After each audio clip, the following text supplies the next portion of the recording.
Sevens golden diamonds, Eramallur, Vadathala. Yuvavelicham സാമൂഹ്യ സാംസ്കാരിക വേദിയുടെ ആഭിമുഖ്യത്തിൽ മുറം നിറയെ പച്ചക്കറി പദ്ധതിക്ക് തുടക്കമായി.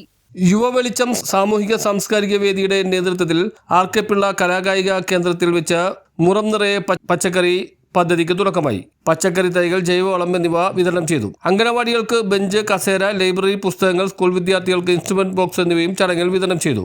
യുവവെളിച്ചം സെക്രട്ടറി ബാബു ഐസക് ജോൺ സ്വാഗതം പറഞ്ഞു. കൗൺസിലർ ബാസ്റ്റിൻ ബാബു ഉദ്ഘാടനം ചെയ്തു. സ്വാഭാവികമായിട്ട് ഇങ്ങനെ വരാനായിട്ടൊരു ബുദ്ധിമുട്ടുണ്ട്. കാരണം ഒരു ജോലി ഏറ്റെടുത്ത് കഴിഞ്ഞാൽ അവർ ആത്മാർത്ഥമായിട്ട് ചെയ്യണം എന്നുള്ളതാണ്. അപ്പോൾ അതുകൊണ്ട് ഒരുപാട് ആളുകളെയൊക്കെ കാണാൻ സാധിച്ചു. വളരെയധികം സന്തോഷമുണ്ട്. യുവവെളിച്ചം എനിക്ക് തോന്നുന്നു 2001-2002 2009 കാലഘട്ടത്തിൽ ആരംഭിച്ച അതെ കാരണം അവിടെ ഒരു കൊടിമരം സ്ഥാപിച്ചിട്ടുണ്ടായിരുന്നു.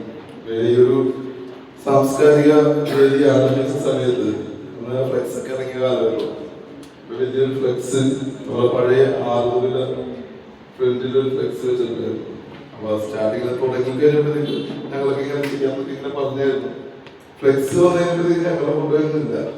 അപ്പൊ ഒരു വിഷമം സ്വാഭാവികമായിട്ടും അന്ന് തോന്നിയായിരുന്നു. പിന്നെ അതിനുശേഷം ജോലി സംബന്ധമായ ആവശ്യമായി ദുബായിലേക്ക് പോയി. 6 വർഷം ദുബായിലായിരുന്നു. അത് കഴിഞ്ഞപ്പോഴത്തേക്കും യുവവെളിച്ചം എന്താണെന്നൊരു അറിവില്ലായിരുന്നു.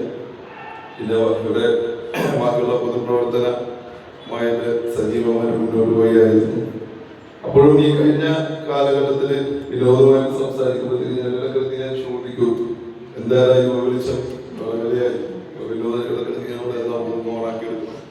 പക്ഷെ അത് ഇപ്പൊ ഓണായി എന്നറിഞ്ഞതിൽ യുവവെളിച്ചം പ്രസിഡന്റ് CP വിനോദ് അധ്യക്ഷത വഹിച്ചു. ജൈവ പച്ചക്കറി തൈകൾ വളം വിതരണം ഡോക്ടർ അഭിജിത്ത് D. ഭട്ട് നിർവഹിച്ചു. ജൈവ പച്ചക്കറി പരിപാലനത്തെക്കുറിച്ച് യുവവെളിച്ചം കോർഡിനേറ്റർ KT അഗസ്റ്റിൻ സംസാരിച്ചു. ജോസഫ് ഫെർണാണ്ടസ്, സുമിത് ജോസഫ്, CS ജോസഫ്, സുനിത S തുടങ്ങിയവർ സംസാരിച്ചു. News bureau, Mattancherry.